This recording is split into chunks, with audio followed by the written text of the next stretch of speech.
Hello, everyone, and welcome to today's session. We've created Vion with one simple philosophy, and that is to make video security smarter to deal with today's changing threats. We believe it's smarter to prevent threats from escalating rather than simply recording them. And we're excited to spend the next 45 minutes with you, showing you how data-driven insights can transform your video into a proactive security strategy. I'd like to start by introducing today's presenters. Adam Marlin leads our go-to-market efforts. He is experienced at developing disruptive startups. And I can tell you from working with Adam that he stays focused on understanding the business issues our customers face and is great at envisioning powerful use cases to bring more value to the customers that we serve. Also presenting will be Jeff Roy, who leads our sales engineering team. And Jeff is focused on delivering data-driven cyber analytics platforms to industries such as retail, healthcare, education, and government. And Jeff's passionate about helping our customers protect against insider threats. And his core skills also include unified communications and streaming video solutions. We are recording this session and we'll make the deck available after today's webinar. And finally, we'd love to hear from you and make this session as interactive as possible. We have the Q&A feature on. You should see that button on the bottom of your screen. Go ahead and send your questions over. And with that, I'll turn it over to Adam. Hello, everybody, and thanks for joining us once again. We do have quite a diverse amount of attendees today, both from our channel community, as well as consultant community, as well as some customers across a variety of verticals. So we'll try to share as many relevant use cases as we can. I'll apologize once again for the wonderful noise that you hear in the background. They are grinding away and doing some renovations in our office building here near Grand Central in New York. They promised us that they would stop by 11, but clearly that didn't happen. So I will try to speak a little louder and a little more clearly, and then go through a few slides, talk about the industry, where we see it going, where we see our value, and then I'll transition it over to Jeff to walk through the platform itself and give you a demo. From there, we'll keep going and answer some questions. And again, please put those into the Slack channel, or sorry, Slack, it's a messaging platform. So what are we going to talk about today? How to transform video into a powerful and proactive security solutions. You see our logo on the bottom, Jazz Networks and Vion. For those that are not familiar with our organization and our structure, we do have a cyber platform. We are a combined entity that solves for both the insider threat from an IT persona standpoint and a user-based analytics. And then, of course, we're here to talk about our our physical portfolio and how that merges into a unified security approach. And so we'll use that term a few times, and you'll see us blossom in 2020 around some very specific use cases that solve for both my cyber and my physical threats. So with that, we'll move on. Again, I'm Adam. This is Jeff. Our contact information is there below. Feel free to reach out for us, and we will go from here. I'll leave that for a moment. Feel free to screenshot. All right, so what are we going to learn today? So number one, what is our philosophy in physical security? As Monica had mentioned briefly, we are here to solve for basically three things. Number one is, how can we bring a more real-time, proactive approach to the world of physical security and video surveillance in particular? So how do we leverage artificial intelligence, machine learning, policy, and rules to automatically detect and respond to threats? And how do we prevent those threats from becoming incidents or try to address those in real time? And then secondarily, if things do evolve into a threat and something does occur, how do I make the incident management and the forensic process easier, faster, and facilitate better searches, right? And make the organization more effective. As we talk about artificial intelligence, you'll hear us say, hey, this is not about displacing the operator and replacing humans. It's about augmenting that experience and delivering new insights. So how can I take these sensors, these data input devices that are on the periphery of my environment, whether I'm a school or a commercial entity or whatever, and how do I take that and deliver some new insights, whether that's around energy efficiency, whether that's around retail analytics, or any number of things that we'll discuss today. So in the end, how do we transform that video experience into a proactive solution? And so when we talk about that, we say, well, what are the situations, what are the challenges, and what are the obstacles that we see in the security industry in general? And these span, these insights, both our physical world and our cyber world. The first thing is that whole concept of data overload. I get a whole bunch of information from video. If you imagine the classic SOC, I've got screens on the wall. I've got 16 thumbnails on every screen, and it's rotating every 30 seconds. And if I'm sitting there as an operator, what could I really glean from that amount of information? What insight can I detect with my human eye? And the answer for most environments is not much, right? I might get lucky on occasion. I might be able to observe something that's happening in real time. But the reality is most SOCs that I've visited, people are doing other things, right? I'm adding badges, I'm doing access control, maybe I'm doing some forensic searches, but I'm not even looking at the screen, and if I am, I got to get lucky to notice something. So can I take that data with some artificial intelligence and start to present something to an operator, highlight or spotlight that, and say, hey, this is something that might be of more interest. Maybe if I'm rotating a view within a SOC, I should rotate it based on my understanding of what is a person, what is an object, what is a vehicle, and then highlight that on the screen rather than an empty hallway, an empty road, or an empty parking lot.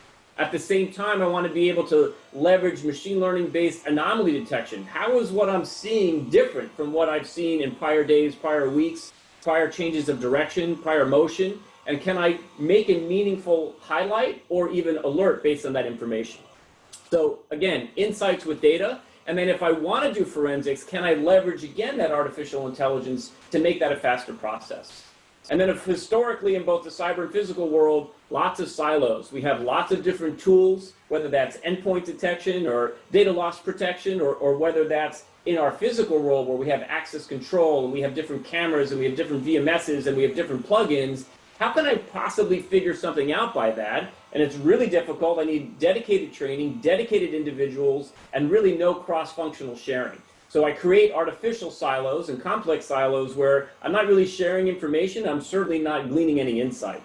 And then as I mentioned in this whole concept of unified security, how do I address hybrid attacks? Where we see customers today, whether it's the illustration here, somebody dropping a USB stick and hoping they're going to plug something into the environment, or really trying to combine what's happening in my HR world. If I know that my typical threats, be they physical or cyber, are going to happen plus or minus 60 days from my termination, can I start to look at what's happening in my IT persona? How was my end of year review? How are my sick days? Am I leaning on legal services more? Am I going through a divorce or substance abuse issues? If my performance was poor, how might that motivate me as perhaps a malactor to take action? And can I combine my surveillance footage with any of those activities to start to create a case file that's more diverse than just cyber or just a bunch of video recordings? And so more on that to come. And so if we pivot a little bit back to the physical security industry, we say, what are some of the challenges in the environment? And you all have lived through this, right? It's challenging even to buy your traditional surveillance platform. I have to decide, am I a basic user, an enterprise user, a professional user? I have to know how many servers I'm going to have, how many operators I'm going to have, how many APIs I'm going to have, what access control integrations I'm going to have. All of these things have costs. All of these things have licensing. And if I want to add intelligence to it, historically, that's a plug-in strategy, whether that's buy another more expensive camera, buy another software plug-in, and try to make that work. It's just complex and difficult and unnecessary.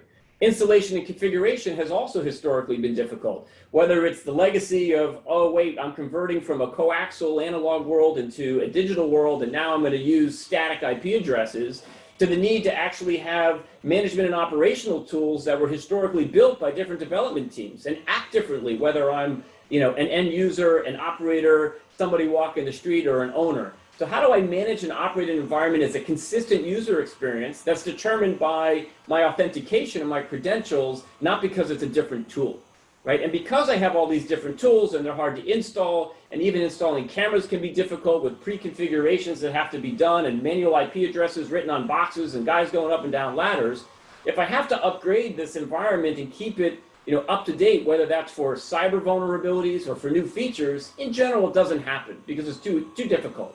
So we want to solve all of these things in a more software-centric model. We want to take that disconnected environment and make it a learning, autonomous, and self-healing environment that makes it easy for you to say, hey, you know what? I'm going to add features based on my subscriptions. I'm going to add things that are relevant to me. The system's going to present what's relevant, whether that's on screen or via alerts. And I'm going to automate the I'll call it the redundant and the annoying, and I'm going to make it a little more simple for our team to be effective. And so with that, I'm going to talk about just a couple more things. I'm going to skip this slide and go into what does it mean to be a unified approach. And so when we talk about artificial intelligence and machine learning and quote unquote analytics, we see in the marketplace that there's a lot of confusion around what does that mean? Everyone has an analytic. Well, what does that deliver for the business? And how does that rationalize itself with the expectations of our customers? You know, everybody watches TV, and whether you watch Minority Report or iRobot, or you're an old school guy and you like KITT and automated cars, the challenge here is that our expectations are not aligned with the reality of AI and what it can do. Right? And to broker and suggest an example to that, I'll give you a fictitious scenario. If I was in a football stadium and I have 100,000 people in this stadium, and I present an operator with a challenge that says, hey, look, you know, the classic blacklist, here's 100 people we want to find. And artificial intelligence can take a look at that 100 people and say, hey, you know what? I found 1,000 potential matches. Is that a success or is that a failure? Right? I think if you were to ask most people today, they would say, hey, you know what? AI was asked to find 100 matches, right? You found 1,000, you have a 10x ratio of false positives, right? That's bad.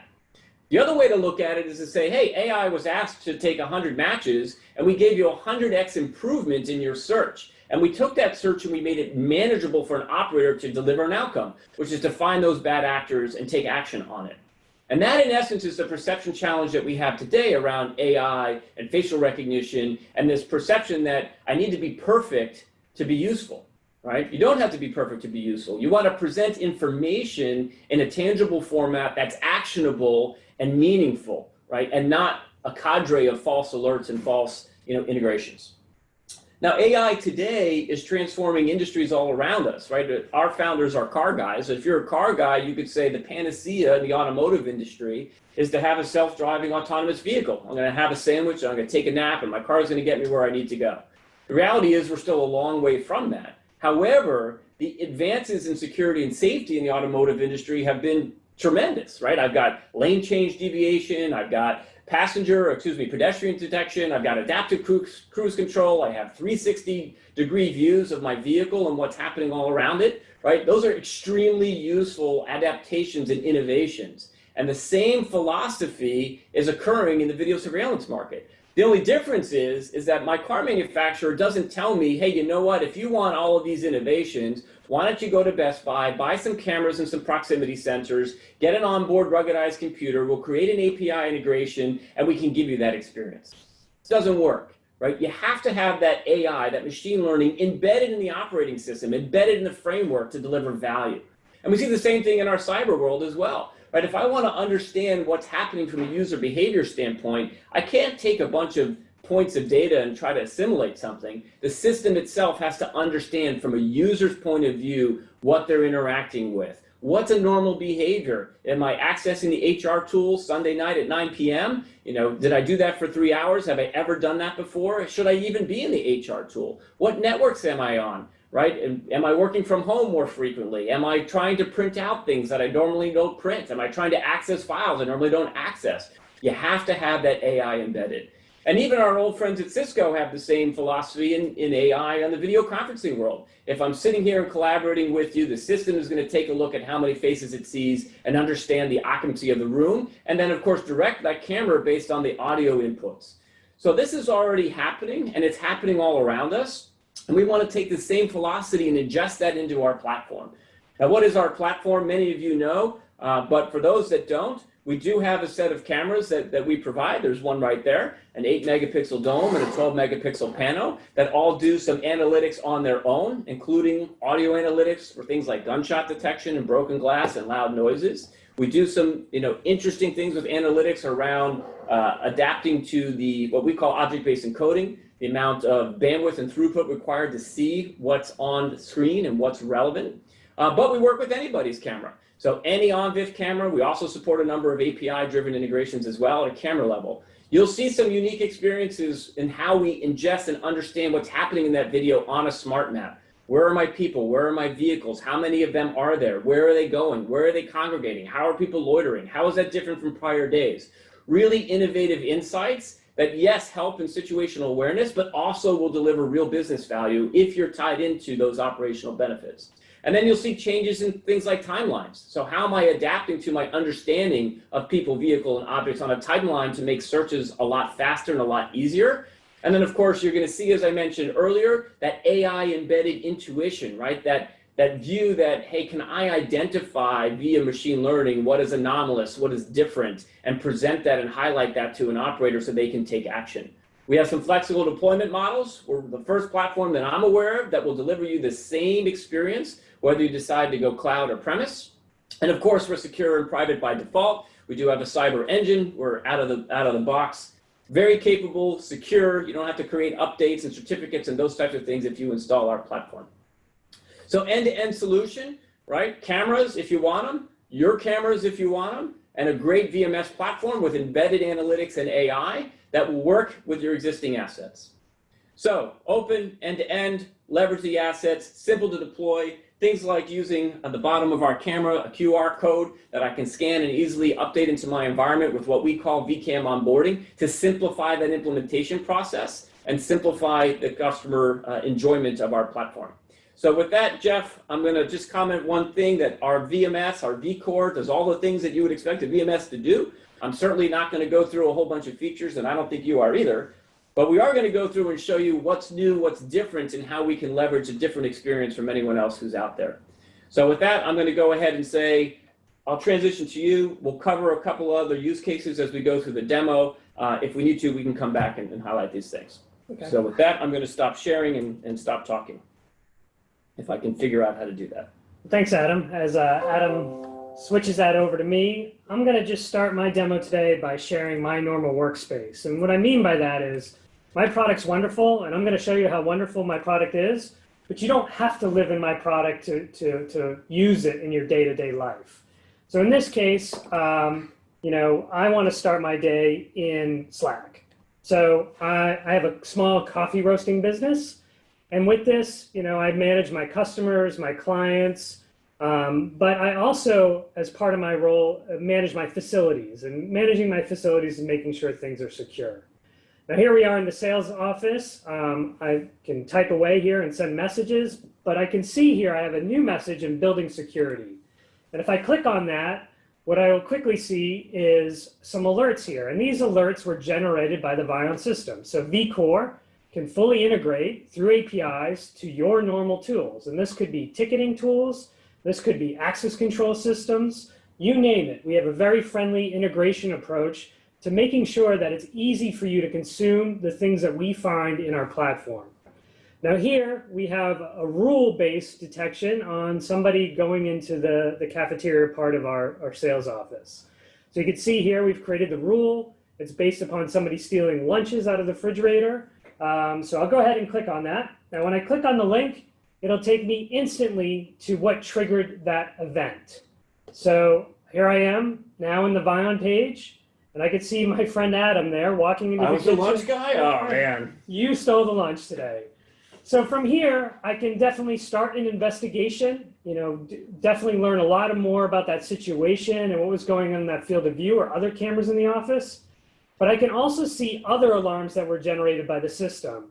And again, we're a mix of rule-based as well as analytics-driven alerts. So you can see here, there's a few things that we have that have triggered by loitering. So we can look at a particular area in a camera, mark as what's important, and decide if people hanging around in that area too long, think of a vestibule, we could alert you when people are loitering in that space. So commercial real estate, my transients, it's cold out, they're hanging on the vestibule, they're urinating, they're doing other things, they're accosting people, we don't want that. That's right. Same thing with schools, right? I don't have to go back in footage. I come here, I get this alert in the fashion that I want to receive that.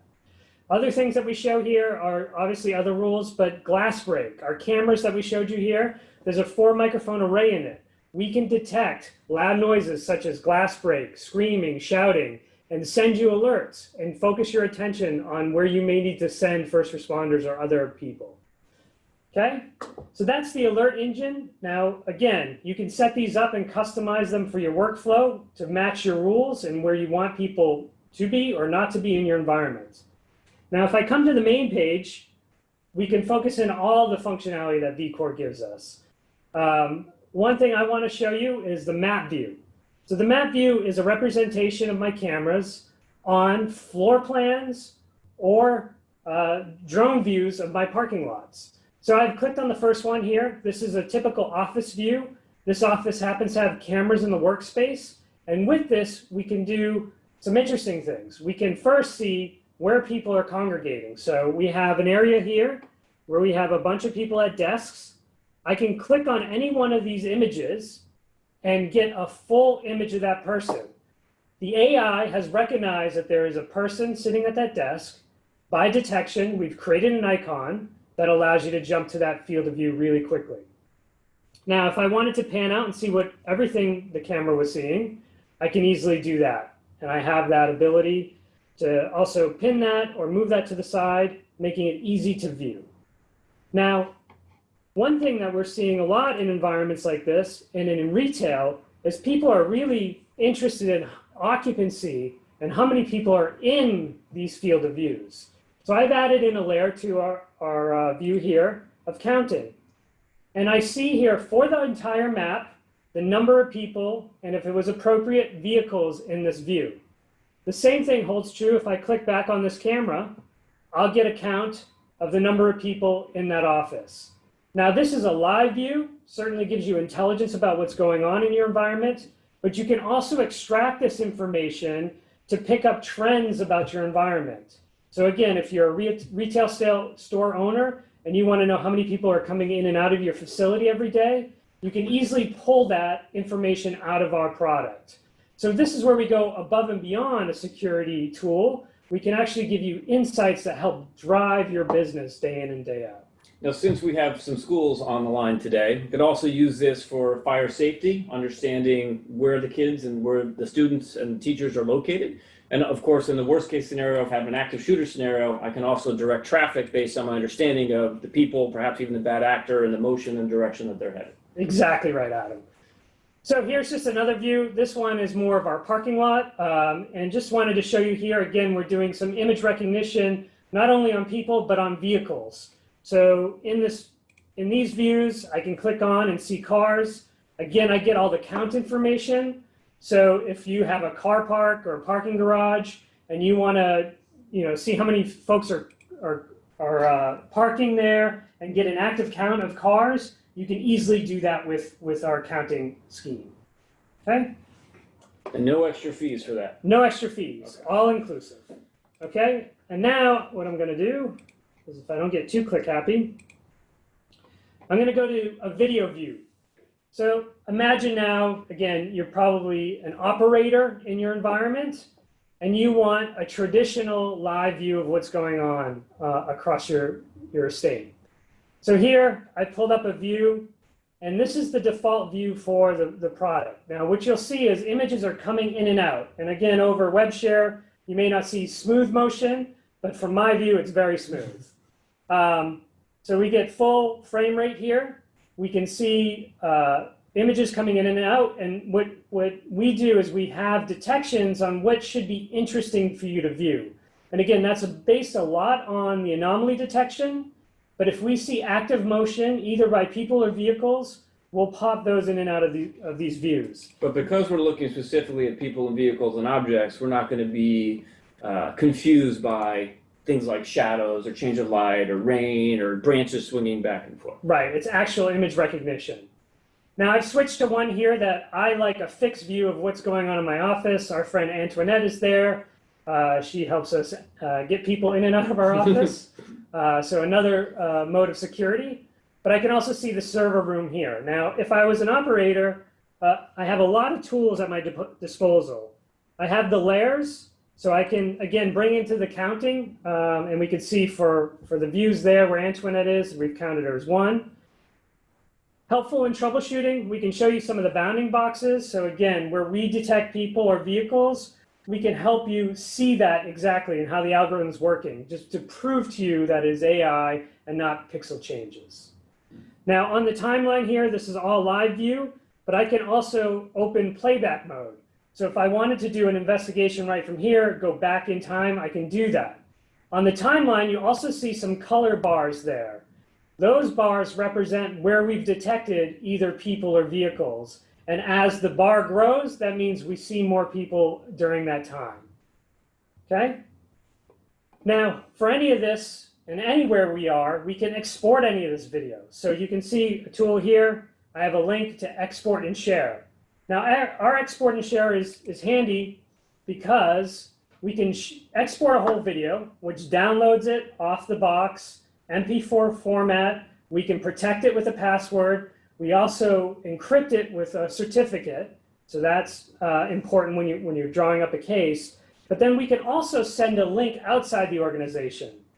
Where that's helpful is if you want to send something quickly to a first responder or someone outside your organization, we facilitate that through our cloud.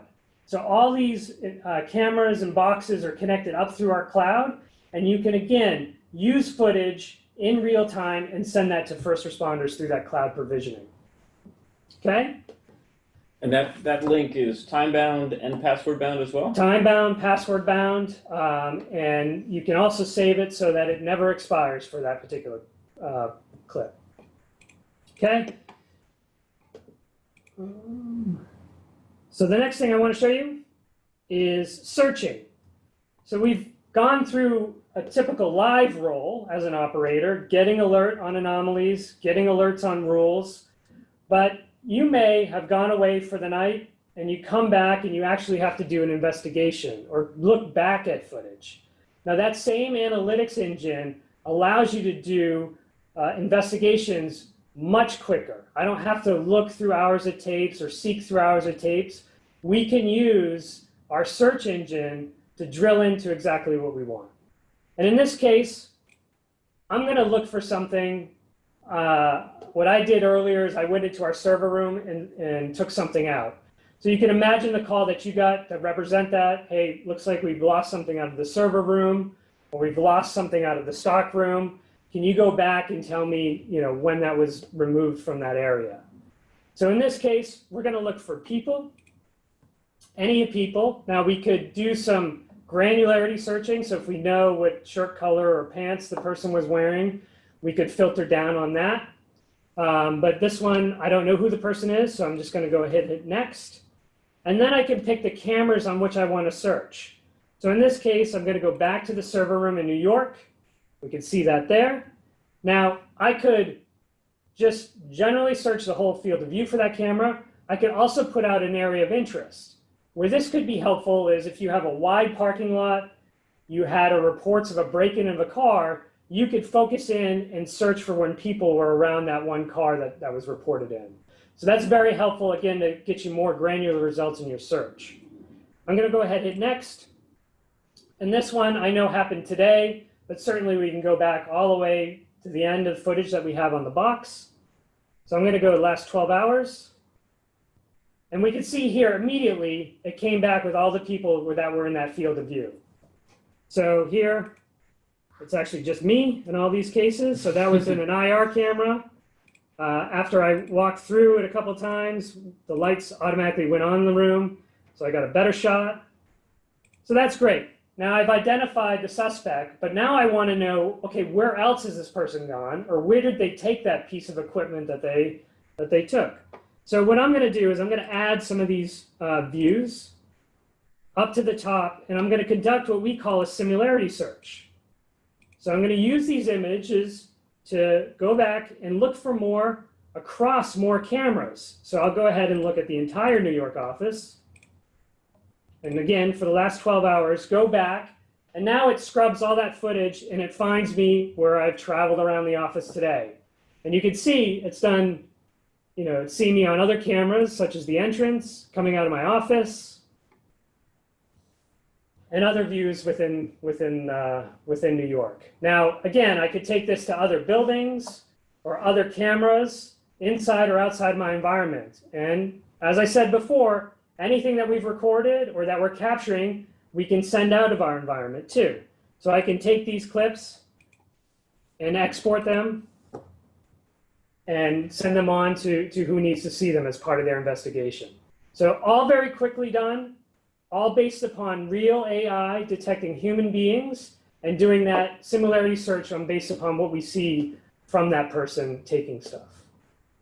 Okay? No special player. No special player, no special add-ons, no plugins, all built into the product from the ground up. Awesome. Now Jeff, I said that we would talk a little bit more about specific use cases. So I noticed, oops, it's okay. I don't even need to share, although I guess I could. So let's do that. If I can figure out how to do it, I will. You would think it would be easier.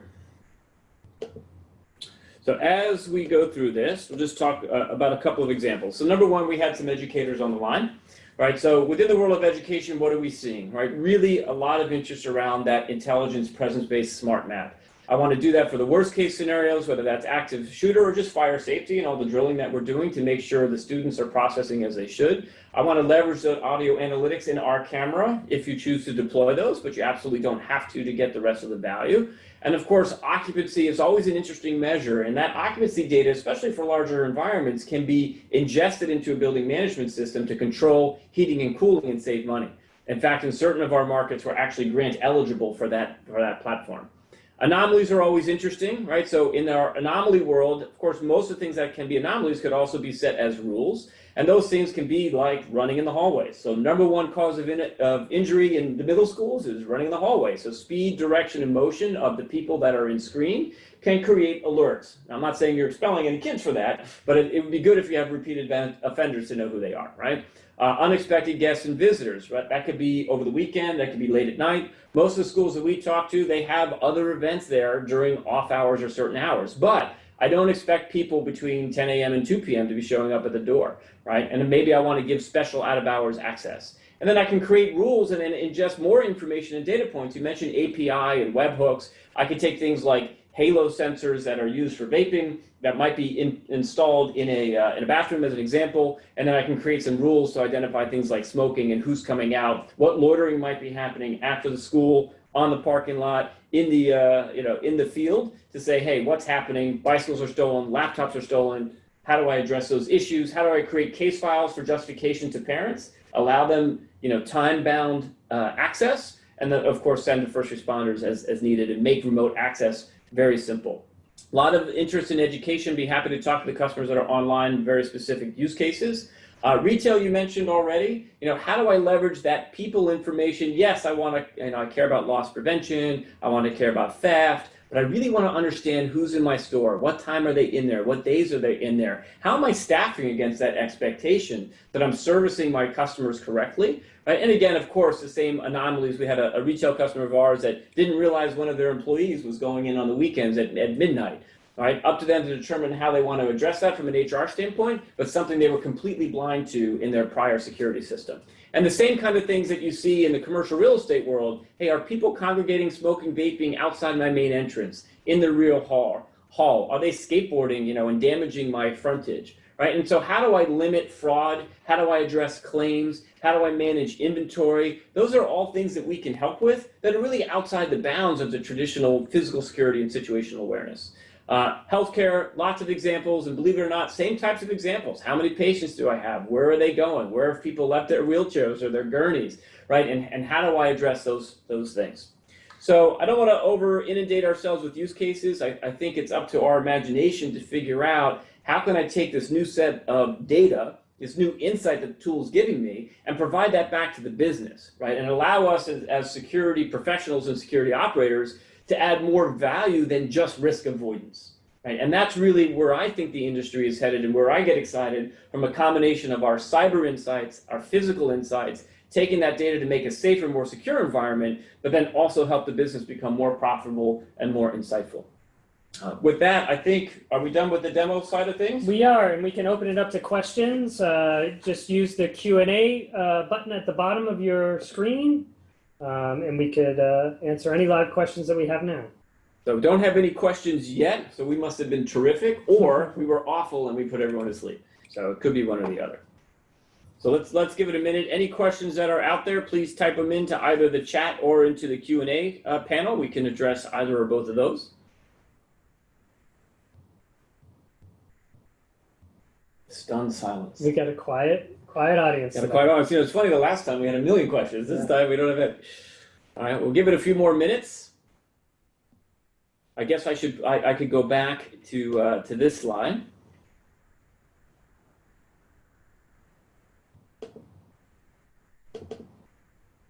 Go back up to the top here, and I will just put this back on main view. Yeah, so Tony has a question here. Tony asks, do you support third-party cameras? If so, which ones? And we absolutely support third-party cameras, anything that's on-VIF compliant. So your traditional vendors, the demo actually that I used today had a number of access cameras in it. So yeah, we can bring your own cameras to the party, and that's a big part of our belief. And I would only echo that, we can certainly name lots of different vendors, but we've done every major vendor that you can imagine that's out there already. At a direct integration level, we're currently supporting Axis and Viditech, I think. Yes.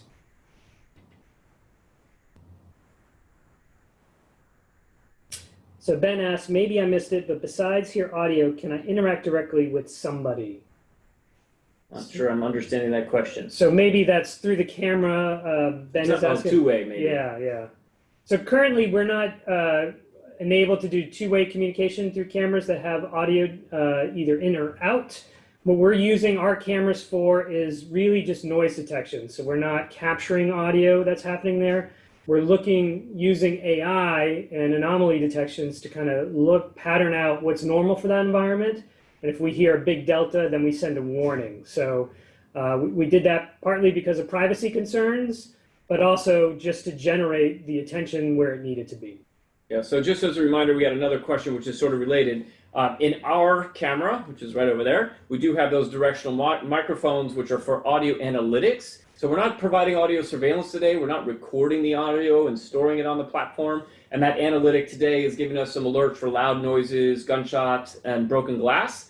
So that's part of our camera, and that's one of the only things you saw today that does require our camera. In terms of speaking back to people, we would have to do a third-party integration to push out an audio to an adjacent speaker or bidirectional system. But we're not doing two-way audio on our camera. Other questions or comments?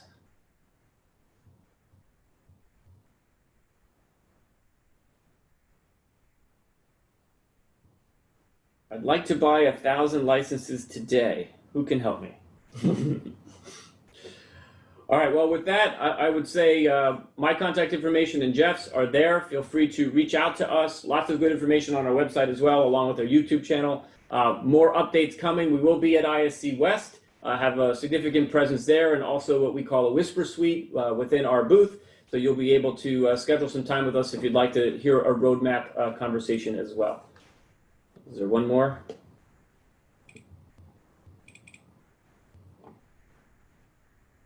So the question is around API integrations for POS, and the answer is between webhooks and API, we can do a number of things in terms of data exchange, both at the very rudimentary, some CSV file, here you go, to the more sophisticated data exchange via API.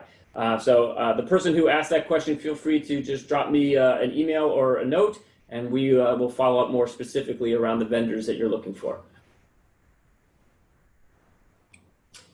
All right, with that, I guess we can close the call. All right, well, thank you all for joining. Really appreciate it. Look forward to hearing from you soon. Take care, everyone.